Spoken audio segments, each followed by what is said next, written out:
To prepare for the shoot, we had a rehearsal day. However, the camera operator and the actor didn't show up on that day, as well as how all of the planning on that day were eventually thrown out the window. The result was everything was awfully improvised. The equipment we prepared with was a tripod, different lenses, and also a wireless lapel microphone. However, on the day of shooting, we were using a shoulder rig and a boom mic. Are you going to do any coverage for this shot? We also didn't do any coverage for the film, which meant editing had a lot of holes which had to be filled in with behind the scenes footage. Camera. Sound. Right, everybody rolling! Yes. Yep. Director shot action. Action! Oi, Manson. We didn't have enough equipment for the shoot. We primarily shot on a Sony FS100 camera with some vintage Helios lenses, and a behind the scenes footage was shot on a Nikon D3100. We had a shoulder rig to hold the camera, and the lenses were quite long, The lens is too. which could have been used more effectively from further away. Instead was used to make the film exclusively close-up shots. This, coupled with the shoulder rig and the movement of the camera operator, meant that most of the footage is shaky. We did not check the equipment before we went to a location, and so we ended up with a dead battery, no clapperboard, no dead cap for the microphone, and no filters for the lenses. This resulted in us having to borrow a different team's battery and having to use the clap of the hands to sync the audio. We had very windy audio, but we also had a backup microphone attached to the camera in case anything happened to the boom mic sound, and so that syncing would be easier with a lack of clapperboard. However, this was not turned on. The lack of UV filter meant we had to turn the shutter speed up very high in order to maintain exposure on the bright day. However, this ended up helping towards most of the shots because stabilization could be applied to reduce the shakiness without any motion blur artifacts. The second camera helped a lot towards the final edit because of the inbuilt microphone, which, whilst not the best, allowed syncing without a clapperboard to be achieved a lot easier. Also, it allowed alternate angles, mostly shot from further away into a wider angle. Outside, we used the sun to light everything, and we used a balance board to reflect the light for shots to be better lit. We did not break down any of the shots into muster or coverage. It was all extremely improvised. If doing this again, I would have shot a master with a wide angle. Because we didn't do this, we ended up with a lot of shots that didn't connect very well, especially because the actors were not consistent with their lines between takes. We didn't have anything to fall back on editing. The story of this film is a horror, however this isn't reflected in the choice of camera angles, which is all from a person's height.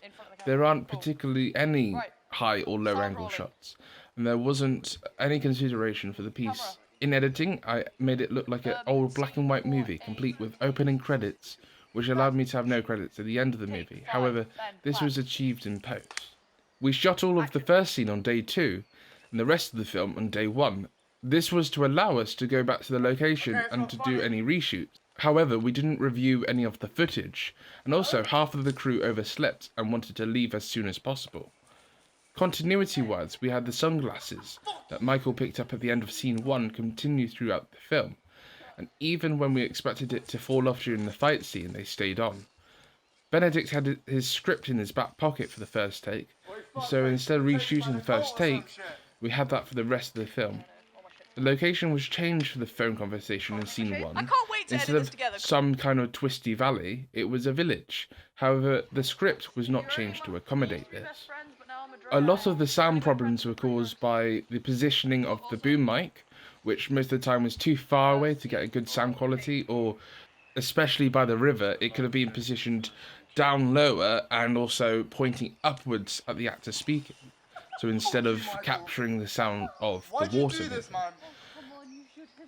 The recorder wasn't set to the correct settings of 32-bit 48 kHz wave, and also it wasn't turned up loud enough. And most of the time it wasn't set to record when the director called for it to be, instead cutting in just before an actor spoke, making syncing extremely difficult. On the second day, I was the camera operator and we shot the interior scenes, which we did so on a tripod this time. However, the tripod had broken and was taped together and so occasionally fell over. We had a small LED panel lighting the actors from the side. Again, we didn't follow a plan of any sort, and also the actor changed the script, which meant the continuity in the phone conversation made no sense. Hello? Hey, where are you?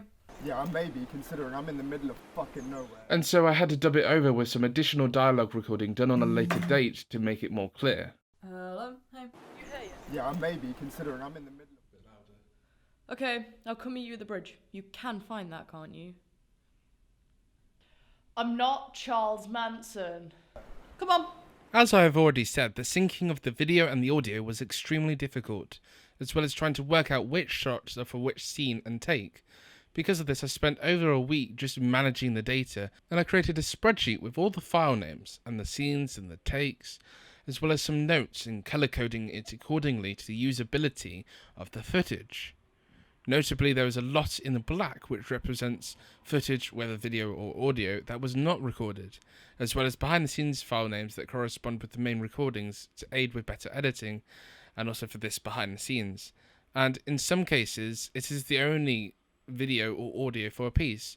For example, scene 2B take 3, or scene 3A take 9, which doesn't exist except for the behind the scenes. This was very helpful for editing because I could see everything and I've reviewed everything before editing, and so I know which takes not to use and not even to look at again. Overall, the film suffered because of a lack of planning, a lack of story, a lack of sound quality, a lack of video stability and quality, and a lack of direction. If doing this again, I would have it so that the film was collaboratively written, and so everyone making the film had a personal investment in the story, and would actually want to make it. Make sure everyone knows their role in making the film, and what is required of them on set. Make sure that everyone turns up for rehearsal, and also have a better production relationship with the actors. I would have it so that the director wasn't also acting in the film, because this distanced him from the production, and instead of directing, he was focused on acting. I would make an equipment list and make sure that we had everything before leaving to location, and especially shot it on a tripod, perhaps with a slider on it to add a little bit of movement, but just to maintain stability. I accept that my suggestion on filming on vintage long lenses was probably not the best for the film, and we could have done with much wider lenses. In post, a lot of work was done to make it barely acceptable, most notably the use of stabilization on every shot, as well as some visual effect work. Visual effect work was done to make the neck rip more prominently, and also a lot of denoising was done, and the special effect makeup of the antler was digitally enhanced to make it blend in more. The second shot had the antler in before it grew, and so I went frame by frame removing this from each shot, and then I had it digitally grow out of the head.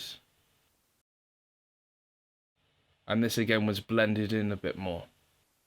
Most of the work done to the audio was to make it clearer, make it louder, and reduce the amount of noise in birdsong. And then there was sound design. A lot of the work I did on the sound design was achieved by going into the woods and recording my footsteps and hitting leaves and things like that, so that the sound of the film sounded a bit more realistic. I'm going to be doing some hit sound effects.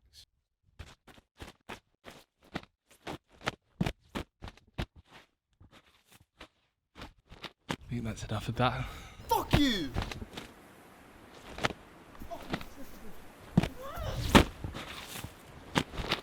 Oh my god! I hope that's everything to do with the film. Thank you for watching.